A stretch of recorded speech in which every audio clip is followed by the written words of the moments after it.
Okay, so thank you for joining us today. So for the past several weeks, we have been talking about the elective offerings that we have at Piedmont Hills. We did performing arts and we did visual arts. And so today we have our industrial education department, which is one of our CTE elective offerings that we have on campus. Business will join us in December. So Mr. Dobrenz is the head of our industrial education department that includes our manufacturing classes and our construction classes. He is also the CTE subject area coordinator for the district, so he knows a lot about CTE. So Mr. Dobrenz, go ahead. And are you going to want to share your screen or anything to present Please. anything? Okay, I will give you permission to do that. Okay, you are good. All right. So before I share my screen, I just want to talk a little bit about CTE in the district. Personally, I think CTE, which stands for Career Technology Education, is probably a misunderstood program. We probably think about the classes that we had when we went to school, with construction classes and metal shop and wood shop.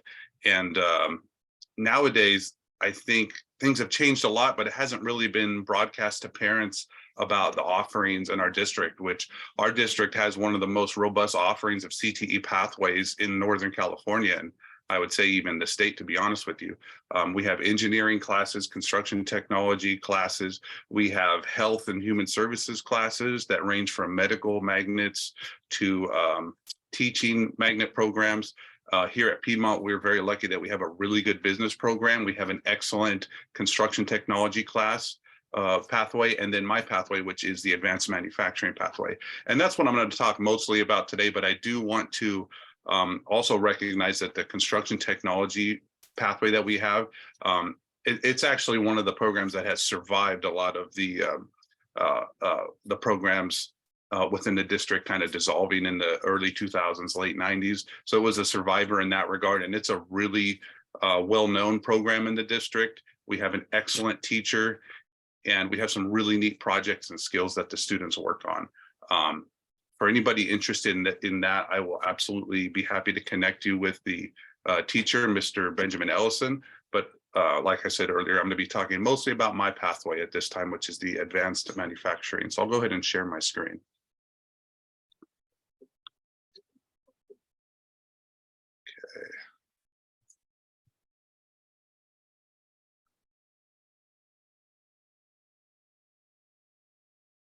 Okay, so like I said, I am the lead teacher for the manufacturing pathway here at Piedmont Hills. And unlike our traditional thoughts of what manufacturing is, which is people on an assembly line doing one job over and over, what we really focus on in our pathway is kind of the relevant technology to the 21st century. So we're talking mostly about computer-based manufacturing. A lot of people don't realize this because there's all this talk in the media of manufacturing is dead. We need to bring manufacturing back. Well, manufacturing never really left the United States. It just changed its form from the traditional assembly line to more high technology. And that high technology is at home and thriving here in Silicon Valley. So we're in a really good place to be equipping students with these skills because there are tons of jobs locally available. And think about your iPhone, for example, or any other piece of, high technology. Most of that stuff is designed here, even though it's mass produced overseas. We design it here. We work out the bugs. We get the prototypes 100% done, and then we ship it overseas to be manufactured. So there's a lot of really high skilled positions here available. So what I do in my pathway is I really try to align the skills that students learn with those job opportunities that are available. And that really looks like, how do you problem solve? How do you leverage modern technology and computer-aided design to create something to solve a problem? It's really kind of a very short summary of what we do in the manufacturing pathway here at Piedmont Hills. There's kind of four pillars of my class. So there's computer-aided design, computer-aided manufacturing, where we take our design and then actually produce it in real life to be a tangible product. And then one of the greatest manufacturing technologies that we currently have, where almost every product that we come into contact with on a daily basis is connected in one way or another to CNC, which is computer numerical control. And there again, the computers are involved with that process. So students in my pathway learn how to program those computers to create that product. And then lastly, and perhaps the most important thing that we do in my pathway is we get students understanding of a problem-solving process, one that's very similar to what happens in the real world. It's something that we all apply the principles of on a regular basis, but we just do it in a much more systematic and thoughtful manner than what we do on a daily basis. And in my class, we call that the engineering design process. This is just an example of some of the software that we use. The first year in my pathway, students are really encouraged to learn how to design things in the virtual space or on computers. That really provides the foundation for students to do more. As I said earlier, we get into the actual manufacturing, CNC machining, where they're both coding manually and using the computer to write code. And then we get to the really fun stuff, which is actually making real world objects with all these really interesting, neat, and relevant technologies. The engineering design process, like I mentioned earlier, it's perhaps the most important part of my program. It's getting students to look at a problem and attack it in a very systematic way, to create prototypes, to analyze, find problems, and re-engineer their products. I think people are generally surprised to hear that there are so many jobs available for students with these skill sets locally. And every so often I have the students go on Indeed and just look at, you know, what skills that they're developing, what the job market is for those skills. And, you know, quite frequently there's a lot of surprise from the students and from parents as well. So I always like to kind of reference that. This is just not something we're learning in a bubble. It's something that's extremely relevant, and there's lots of demand for it out in the real world.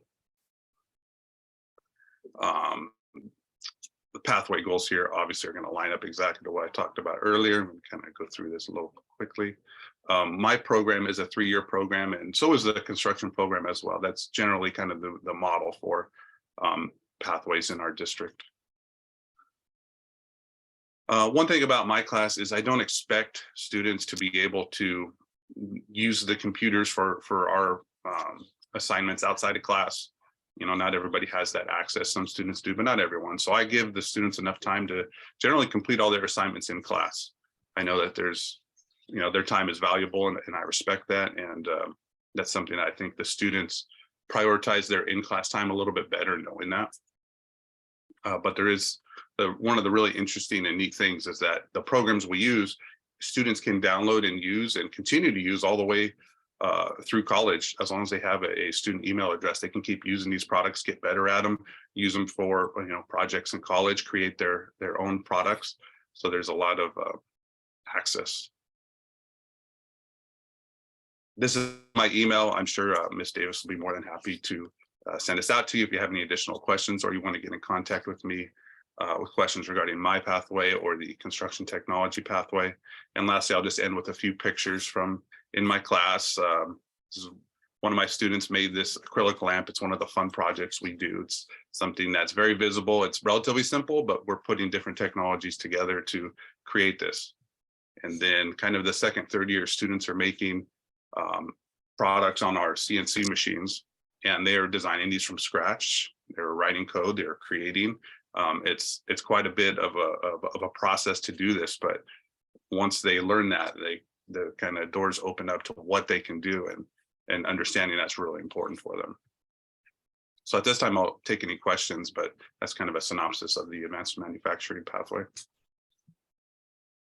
Cool. So any questions that anybody has, you can go ahead and put them in the chat, or you can always speak out loud if you want to, but I know you guys like to put your questions in the chat. I'll get started, Mr. Dobrenz. How does in your classes, and I don't know if this would be true for construction also, but how does grading usually work? You know, so I think grading is probably the most fair out of any class, just by the nature of everything being project-based. So if students demonstrate the skills, they earn the grade. And generally it's It's not just, oh, you earned an F. It's okay, well, go fix what you need to fix, make it better, do it again, show me that you understand and can demonstrate the skills. And generally students do well. I think my average grade is usually an 89 or a 90. So as long as students are putting out the effort, their grades reflect that. And I know construction is very similar to that. Multiple chances to meet the standard, the stated objective. Once they show that, they're kind of set. So parents, any questions that you guys have about this? What year can the students sign up for the class, and is it an elective class? So what years do they typically go through your program? Typically, we get students freshman year to take the first class, the introductory class. Sometimes we have students come later. The only problem with coming later is they may not have the opportunity to take the full series of classes. And that's something that we want all students to have the access to be able to do that. So generally the first freshman year is usually the best place to get them, because sophomore years, there's more scheduling challenges, but generally freshman year. Doesn't mean they can't do it later though. Yeah, and if your child's currently a freshman and they want to take one of these classes next year, and I think I mentioned this, I think when Mr. Ellis was with us and we were talking about performing arts, the sophomore year is difficult to schedule, especially now that the district changed the requirement and students are no longer allowed to defer PE. They have to take PE their sophomore year. So that did make some challenging, some issues for us. We as a school, though, are wanting to work with students because we want to protect our elective classes. And so if students, like, there's various options that a student can do their sophomore year to fit everything into their schedule. They can take a 7-period day. And then that usually will allow them to fit in all of the classes on a 7-period day. That can be a lot for some students, and they don't necessarily want to have a long day like that because it is a long day. So then we can look at some summer school options. Last year, we ran a world history class during summer school and allowed incoming sophomores to get their world history requirement done the summer before, so that they could take and fit these elective classes in their schedule. So that's something to keep in mind, that if your child is currently a freshman and they are going to be, obviously they're going to be a sophomore next year, when they do that scheduling with the counselors, that's something to kind of keep in mind and talk about. Do they want to do a 7-period day, or do they want to explore that summer school option? Great point. Yeah, and the second part of your question, Grace, is an elective class. Yes, this is an elective, and all of your classes meet the A through G, the G elective, Correct. call it A through G elective requirement. Absolutely, both construction and manufacturing. Yeah. So other questions that people have? And one thing I will say is, please, not enough people know about these programs. It's something that we struggle with. So if you could all let your neighbors and friends know that these programs exist, we would much appreciate it. Yeah, so this recording, I send it out to all of the parents. So hopefully they will all see it, but share it and tell people to learn about these classes. Because yeah, it's like kind of a little, you're right, not that many people know about them. But they are great classes, and we have like really, you guys are kind of tucked in the back of the campus, but it's a really cool setup. It is. And just to be clear, I think last year I had 6 students that went on to engineering programs at 4-year universities here in California. So there's a lot of really, there's a lot of excitement. There's a lot of success with these programs as well. Yeah. So typically, do students, you said that you don't typically have homework, so they're able to get everything done in, like, if they're using their class time wisely, that's always the caveat, they're able to get everything done.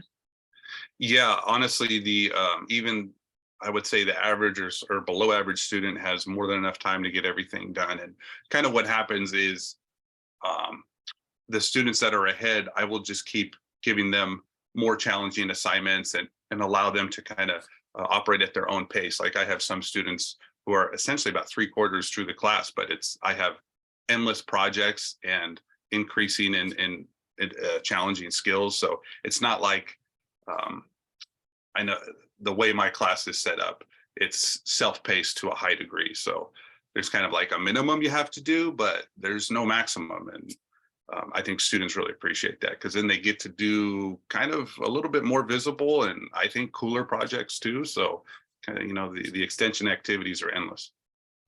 So are the projects usually individual or are they group projects? Or does it? So they're both.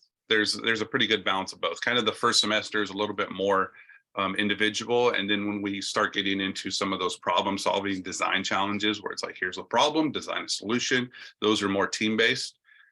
So it's a little bit of both, but I mean that's a reflection of the real world. Usually how big is the class? Usually I have 29 or 30 students. Sometimes the advanced courses will be mid-20s.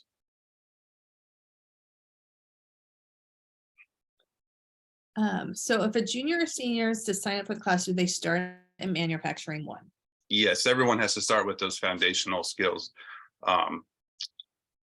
In order to move to 2 and 3, they need to know what happens in 1. But I have students of all grades in my classes, so it's not like they're going to be in a class full of freshmen. It's never been a problem. Everybody gets along pretty well. Yeah, and I think, one thing that we mentioned last week, we were talking about this is, in that junior and senior year, kids tend to have a lot more room in their schedule to take more electives. And I think this is a great opportunity. Even I know Mr. Dimmer said like the goal is that kids will get all 3 years and like in the program in all 3 classes. But even if they just have 1 class and they do that manufacturing 1, just having an exposure to something like that, I think is a really great opportunity because maybe, they're exposing themselves to something that like they never thought that they, something that they never knew about. And, perhaps that's something that they would be more interested in when they go into college. And 100% back that statement. I think the exposure is sometimes the most important part. Yeah. So I probably have in my class right now, I probably have 6 seniors that they're taking the first class, and that's totally fine. A lot of them hear about it through high school, and then they're like, oh, I want to go try that now, go take that. And that's fine. Yeah. I mean, I think that's really, and I think that, I think it's really important, like, the whole CTE program in general and like, preparing students for careers is really important. But also, I think just the value of having electives as part of a schedule and part of our, like what we offer as a school is a lot of that exposure to different things. 100% agree. I wish they got exposure earlier so they could really decide what they wanted to do, but that's a separate conversation. Okay, so question, any internship opportunities during the summer? So we traditionally have had, as part of CTE, that 3,000 or 4,000 students in the district, we have access to internships. We work with some different organizations that help connect us with industry companies, industry partners, to have students actually do summer internships, generally in their junior or senior year. So that's been a really, really good opportunity for students in the past. And, we're kind of figuring that out post-COVID, but it's something that we're already talking about. So yes. Great. Can seniors take 7 classes? Yes, they can. We let anybody take a 7th period day. Piedmont used to be actually, like before I came on as principal, Piedmont used to be really strict about 7 period days, but I have always thought that was insane. And if any kid wants to take a 7 period day, we let them take a 7 period day. Because sometimes there's a lot of classes they want to take. And I think that, the fact, and this is, if you guys have noticed the theme with all of our elective classes, that homework component is very, very low. And that most of the work has been true of all of our electives. Most of the work can be done in class. I think when you have, yes, it makes it for a long school day. You're not going to lie. I mean, it's, 8:30 to like 3:45. That can be a long school day, but there's not additional homework that's, adding to that. So they're not, so that's a great thing to do with a 7 period day. Right. So I got a question, direct, but I want to address it to the entire group. So are there a lot of females in this career? And I would say that is one of the priorities of not only me, but of the engineering manufacturing industry in general, is to try and get more women involved. Honestly, my best students are females, and I would love to have more. They really excel in this industry in my classes, and that's something that I'm absolutely pushing for. I don't know how it ever got determined to be a man's industry, but that is absolutely not the case. And the more diversity that we have, the better off we are. Yeah, absolutely. So how many different classes does the department offer other than the manufacturing 1 through 3? So maybe you could talk a little bit about what the construction offerings are. Sure. So construction technology has 3 classes as well, and they have an introductory class, an intermediate, and a capstone class. And those projects are more of a traditional construction where they have a wood shop.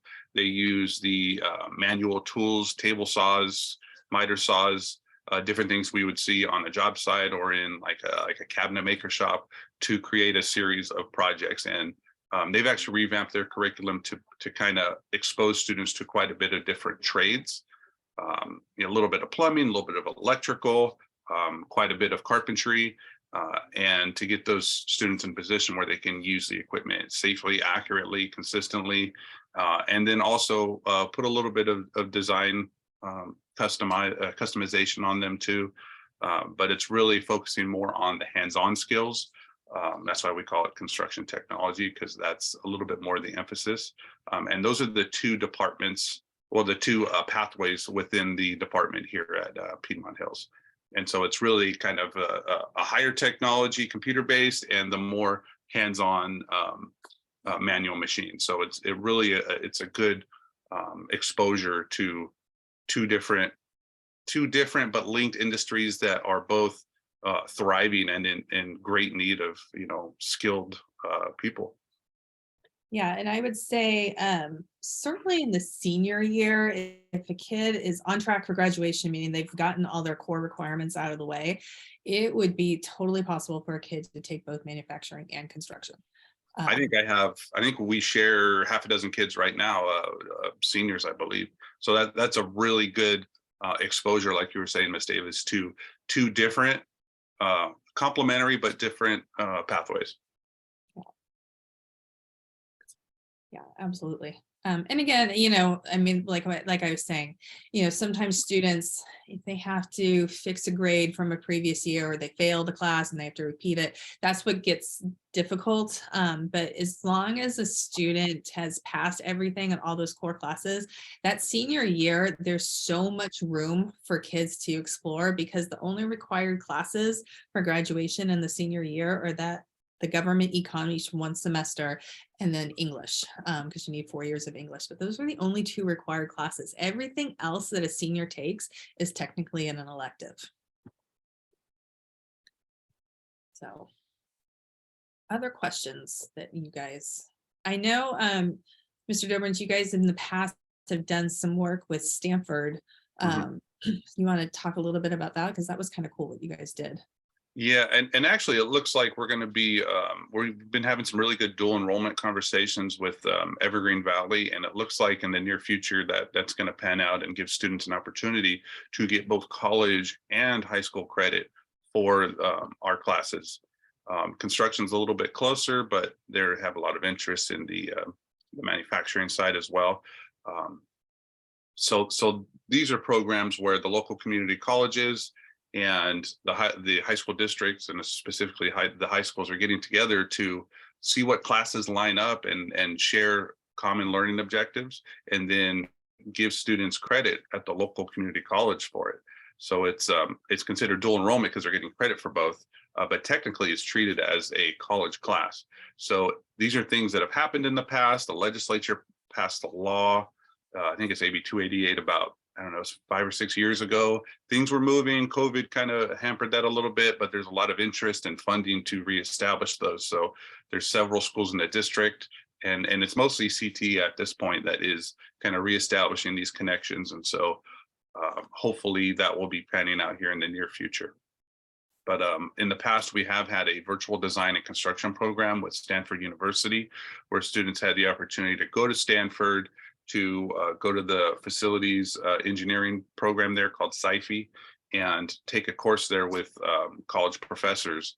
And then they did a semester-long project, presented it to a panel at Stanford University, and received a very high-end industry certificate that when companies want to send their people to go get it, it's about a $10,000 certificate. So that's not something we're currently offering right now, but it could be part of this dual enrollment. It's just things are unfolding and things are moving, and we'll see kind of how everything lands. But we're always trying to give students the best opportunity possible to, make a positive impact, have a good experience, learn some very relevant skills.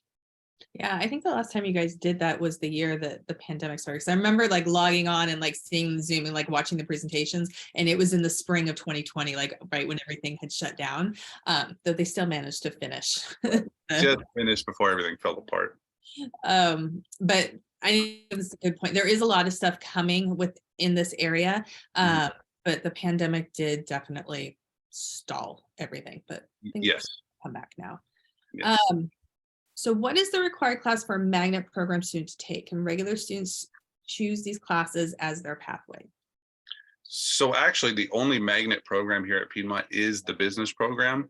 The two programs, the two pathways that I'm representing, the advanced manufacturing and the construction technology, are not magnets. So they're actually open to all students at Piedmont. Do you want to explain, or I can explain, like what is the difference between a magnet program and like a regular pathway? So very simply put, a magnet program can students from other schools in the district can come via the magnet program to Piedmont, but that is not something that we have to worry about with the industrial technology programs I represent. So it's just students from Piedmont essentially.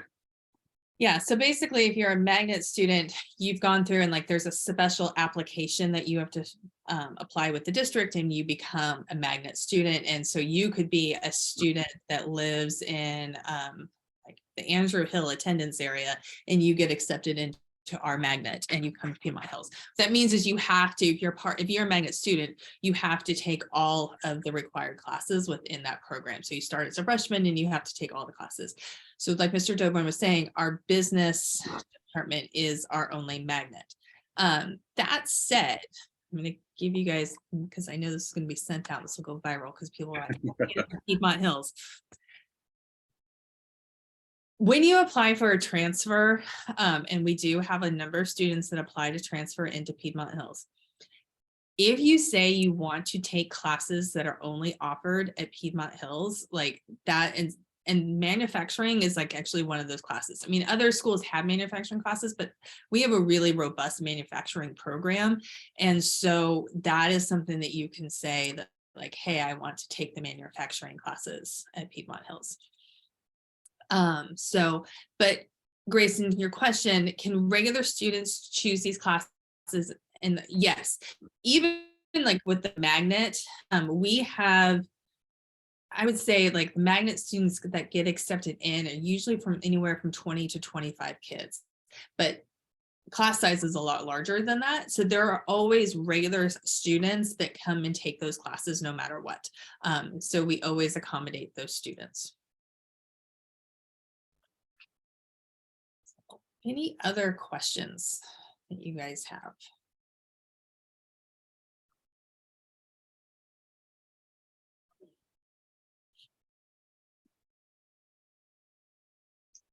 I see a lot of eyes peering at me, so I know some students need some help. If there's no other questions, I'm going to go ahead and log off. Okay, well, thank you, Mr. Dobrenz, so much for joining us, and I will wrap this up with everybody. Thank you, Mr. Dobrenz. Thank you. So when we come back, so next week, just so you guys know, you probably already realized that we will not have a Zoom with the principal next week because there's no school on Wednesday next week. So you will not see me next week. When we come back from Thanksgiving, that's the 30th, which is the following Wednesday. We're actually going to take a little break in our electives presentations. We're going to do a different topic. Ms. Gunter will be with me, and we're going to be talking about the concept of radical acceptance, which is one of my favorite things to talk about. So hopefully you guys will join us with that. I think you'll find that really, really valuable. Every time we've talked about radical acceptance, I think it's just such a empowering concept, and really so helpful to help our teenagers, but also to help us as adults, and just when things aren't going the way you want to, and like, how do you deal with that? And so it's really, really important. After that topic, we will then have in the following weeks in December, so we will have the business department come, and then I'm going to have Mr. Brown in journalism come and join us, and that will wrap up all of our electives. But thank you guys for joining today. Great questions. I really appreciate all of your questions. And so one last question. If students pick these classes in the pathway, do they have to also take the other required classes? So no, not necessarily. If they are a magnet student, meaning they live in another attendance area, they were accepted into the magnet. And when we have business come and Ms. Pereira come to talk about business, we'll talk about that. They do have to take all of the classes. If they aren't a magnet student, sorry, I have a tickle in my throat. If they aren't a magnet student, then yeah, they can bounce in and out if they have other classes they want to take. I mean, we always want, ideally, for kids to take, and like the way these pathways are built, to ideally take all 3 classes, but they don't have to. They absolutely do not have to. And sometimes kids, take one class and then they decide that this was interesting, but it's not something that's for me. I don't want to like get deeper into it. So they may enjoy that one class, but they don't necessarily want to keep going with it. And that's fine too. Because again, I think that when we think about our elective classes, a lot of times, like, it's really like the exposure is what's the most important thing. Okay, so thank you guys for joining. I really appreciate all of you that always come every week. Thank you so much, and have a wonderful, wonderful Thanksgiving. Okay, and bye everybody.